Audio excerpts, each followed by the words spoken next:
Dear student, I am Nishatar Kaur. Welcome to my channel Masters Mind Education, IGNOU course MPA 15, MA in Public Administration. तो आज हम बात करेंगे, topic है मेरा planning commission in India. Means India के लिए प्लानिंग करने के लिए एक कमीशन बनाया जाता है। जैसे इसकी इंट्रोडक्शन है, planning commission as an integral part of India's development and administrative process. जितनी भी डेवलपमेंट होती है और जितना भी एडमिनिस्ट्रेटिव प्रोसेस प्रक्रिया है वो प्लानिंग कमीशन करता है, उसका एक अटूट पार्ट है। और इसकी जैसे हम बोलेंगे, इसकी इनॉग्रेशन जो है प्लानिंग कमीशन इन 1946, और उसके बाद planning board was recommended appointment of planning commission in India which was appointed in India 15 March 1950 in Delhi. That was unconstitutional, no under any article. Means 1946 में पहले प्लानिंग एडवाइजरी बोर्ड बनाया गया और उसके बाद इन 1950 में प्लानिंग कमीशन की appointment की गई for the upliftment and development and administrative process के लिए। उसके बाद हम बात करेंगे स्ट्रक्चर की। इसमें इसके मेंबर कौन कौन से होते हैं? First one, prime minister. Prime minister is the chairman of planning commission. Second, deputy chairman. 3 number पे full time member.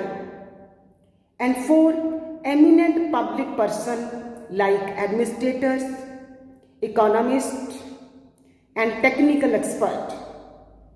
So these are total 11 member in the structure of planning commission. अब हम बात करेंगे ऑर्गेनाइजेशनल सेटअप की।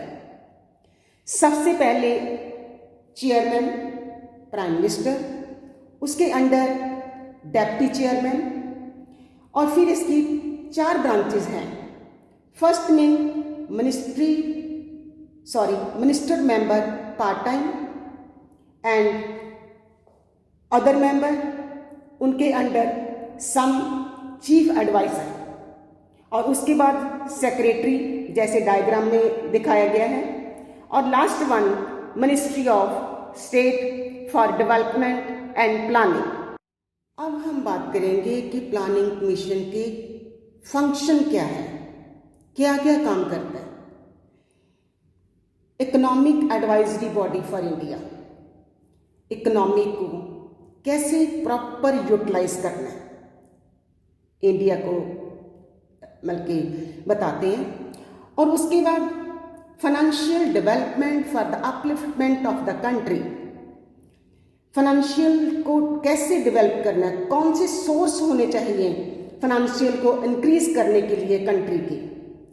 और third one, formulation for the plans for the effective and balanced utilisation of the resources in the country. जो country में हमारे economic resources हैं उसको प्रॉपर यूटिलाइज कैसे करना है और इसको इफेक्टिव वे से प्रॉपर प्लान कैसे फॉर्मुलेट करना है। और fourth one, public corporation for the national development. Public corporation establish की जाती हैं एग्रीकल्चर के लिए, इंडस्ट्री के लिए, बैंक्स के लिए। So many types of corporation है for the national development in India. Number 5, specific programme for the area development like hill area development programme. जितना भी हिल एरिया है और उसको कैसे यूटिलाइज करना है और उसको कैसे इनकम का रिसोर्सेज बनाना है, वो सारा प्लानिंग कमीशन जो है प्रॉपर प्लानिंग करते हैं। 6 1, overall development and coordination of प्रधानमंत्री ग्रामोदय योजना। प्रधानमंत्री ग्राम मोदी योजना के अंडर सो मेनी डेवलपमेंट कैसे करनी है और डिफरेंट डिफरेंट कोऑर्डिनेशन के साथ उसको आगे कैसे इम्प्लीमेंट करना है। Number 7, perspective planning for each and every ministry and each and every department for the upliftment of the country. Point number 8, Institute of the Applied Manpower Research, each and every research के लिए, then उसके बाद agriculture research के लिए, उसके बाद industry की research के लिए so many institute बनाई जाती हैं। Point number 9, major function of planning commission for 5 year plan. और 5 ईयर प्लान से पता चल जाता है कि हमारी अपलिफ्ट कैसे हो रही है, पहली प्लान में कैसे थी, सेकंड में कैसे थी, थर्ड में कैसे, फिफ्थ में कैसे, डिफरेंट डिफरेंट बल्कि प्लानिंग के साथ ये प्लानिंग कमीशन काम करता है। उसके बाद हम बात करेंगे office of planning commission. Planning commission का ऑफिस सेटअप कैसे है। प्लानिंग कमीशन के 3 डिवीज़न हैं, subject division, special division and perspective planning division. ये 3 डिवीज़न में अपना काम डिवाइड करके करता है। नंबर 1 पहले करेंगे सब्जेक्ट डिवीज़न। इसमें आता है agriculture, communication, information, power and energy, science and technology, education, rural development and transport division. This for the formulation of the plans and specialized knowledge means overall जितना भी प्लानिंग कमीशन का काम होता है different different division में divide करके वो कैसे डेवलप होता है और कैसे अपलिफ्टमेंट होता है वो डिफरेंट प्लानिंग की जाती है by the office for the India, office for the means planning commission. Then number 2, special division. This is for the entire economy like perspective planning, financial policy and the development policy.